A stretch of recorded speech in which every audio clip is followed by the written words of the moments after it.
Hello, everyone. Welcome to Relationship Talk with Sharonda.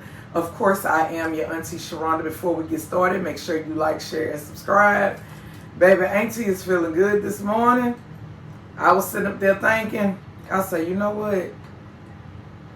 Them women that be celibate or practice abstinence, y'all some strong women. Y'all some strong women, because, baby, auntie be needing that release, baby. Auntie be looking forward to Thursday or Wednesday night. Ain't she be looking forward, baby? Oh, she be needing that release, baby. Because, child. But before we get started, make sure you go on the website and purchase my book, Cut Queen. This is the new book. And you do get a silver bullet with your purchase. So, right now, the promotion is $25 for both of them. And you can take advantage of it on my website. Now that I have gotten that out the way, of course, y'all are always asking me my opinion about pop culture and different things that's going on with celebrity news and just my thoughts on it, so on and so forth. I worked for child support enforcement for several years when I first graduated from college. And one of the things that we used to see here in Louisiana was a legal father and a biological father, right? So y'all are asking me about the whole Cardi B situation. When you get pregnant while you are still married, your husband is the legal father of your child, even if someone else is the biological father. Which means that, and for them it's not going to be a problem because these people got money. And when you got money, it's just a matter of doing paperwork and paying for it.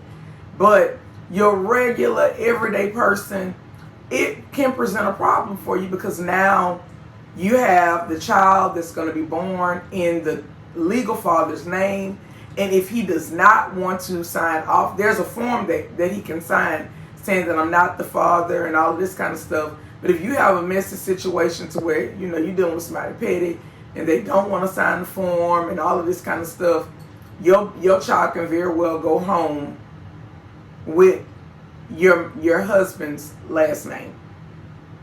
And people are saying, oh, but the mother decides what she wants to name her child. But when you're married, the father has rights too. This is not, it doesn't matter when you're single. When you're single, you can do what you want to do. Because at that point, paternity got to be established. You got to go get DNA and all of that. When you marry, paternity does not have to be established. The child automatically goes in the legal father's name, right? And then it just turns into a court situation, paperwork situation. So I always tell women, because even I did it. I dated while I was going through my divorce. 6 months into my process of my divorce, I met the man that I'm with right now. But when I met him, I let him know, look, I got unfinished business. I'm really digging you, but I got unfinished business. Now, I'm not one of them people that door is open and I allow my ex-husband to come in and out of my life. No, the door is closed. And when he got to know me and the way I live my life, he understood that the door was closed. So my ex-husband was never a threat, as far as me going back to him. But for some people, I don't recommend you date people who are still legally married, because there is a chance that the couple will get back together. And the chances are actually greater that they'll get back together because it's easier. Most time kids are involved. You're familiar with each other. You're sharing property. You're sharing assets. It's just easier, right? So, y'all asked me about the Cardi B situation. I think she's a great artist. But if we're going to talk about her private life and removing her celebrity, right, it's ratchet as hell.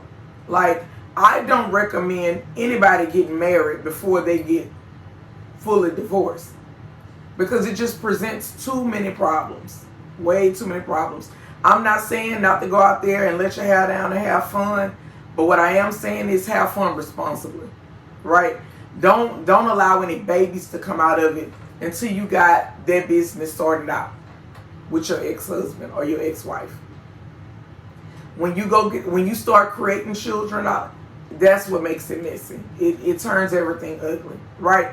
So, moving on, in my group, we were talking about etiquette at the doctor's office. And women were talking about how when they go to the doctor's office and, they ask us to remove all our clothes for our well woman visit. We put the gown on, but we have to take off our undergarments, right? And women were saying how they would put their panties and bra in between their clothes and fold it on top of it and kind of hide their panties. And my thing was, okay, where did we learn this? And most of us said, well, we learned it from our grandparents. And it was considered to be proper because your underclothes were private and nobody needed to see what your underclothes looked like. And I'm just joking. And I was like, well, Claudette taught me to make sure it's clean, make sure my body clean, make sure my panties clean, my bra clean, make sure everything clean. So, me being devil's advocate, I'm like, if everything clean, what you hiding it for? And of course, women are responding back, it ain't nobody business what kind of panties I'm wearing. It ain't nobody business what color panties I'm wearing or the type of panties and all of this kind of stuff. So it made me go even further and say, when men go get exams, y'all think they hide their boxes? Or do you think they just get out their shit when it's time for them to get out their shit? They just get out of it. Because, men get out of shit and leave it in the middle of the floor.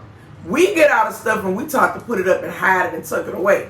Even when we get undressed in front of a man and we got panties on, we take them off and fold them and hide them and put them away. Men, they just drop them bras. They just drop them.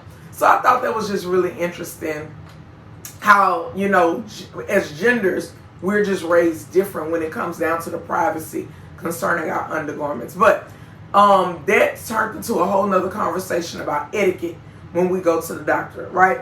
Of course, when we go to the doctor, we want to make sure that we bathe or shower. We want to make sure that we groom ourselves. We want to make sure that we're brushing our teeth, flossing. We just want to make sure if we wear deodorant, to put on deodorant, because I know culturally everyone does not wear deodorant. But we want to make sure that we are groomed. We want to not put on so many lotions and oils and stuff like that. Because just depending on the type of exam that you get, and some doctors, they don't want all of those oils and lotions and all of that kind of stuff like that. When you going to the doctor, make sure you're wearing garments that's easy to get out of. I understand you like your girdle and you like your Spanx and you like your all of that different stuff, but some of that stuff is really difficult to get in and out of. So we want to make sure that we're putting on things that's easy for us to be able to get in and out of. Make sure we bring our insurance card, our ID. If we have medication and supplements we're taking, vitamins, we want to make sure we bring that. If we have any recent lab results or paperwork, we want to make sure we bring that, and bring questions that you want to discuss. If things are going on with your body that you're noticing, this is the time to talk about them. And you should be talking about your sex life, whether you have a sex life or whether you do not have a sex life. Okay? You need to be talking about that. Make sure you're at least about 10-15 minutes early. You want to be punctual. You want to be courteous. You don't want to throw the whole day off for the office because you are running behind. Make sure you silence your phone during the visit so that you can give the doctor your undivided attention, because when they're in the exam room, you want them to give you their undivided attention. And make sure that you're being honest about your symptoms and your lifestyle.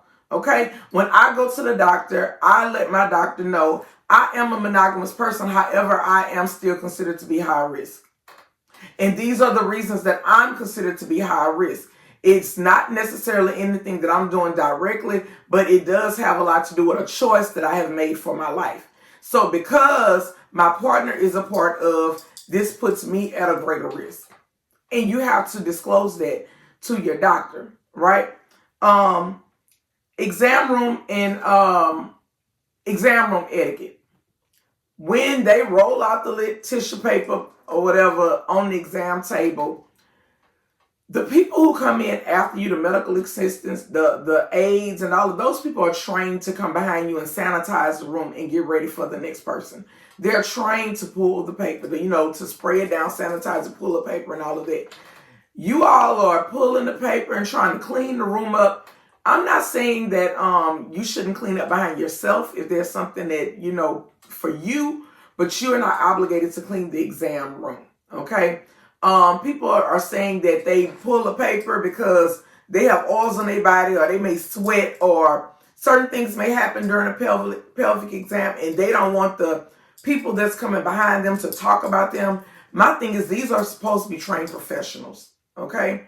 I've never heard of people being taunted or laughed at, when they leave in an exam room. But obviously this is a thing. If you experience any of that, I would recommend that you report it to your clinic as soon as possible. Okay. Make sure that you are mentally and emotionally prepared to discuss sensitive topics, okay? Because your doctor is in place to help you, and if they can't help you, they can refer you to someone who can. That's going to wrap me up for today, y'all. This wasn't intended to be a long video. I hope you all have a wonderful weekend. Make sure you like, share, and subscribe. And make sure you take advantage of my sale with my new book, Cut Queen, and you're going to get a free bullet with your purchase.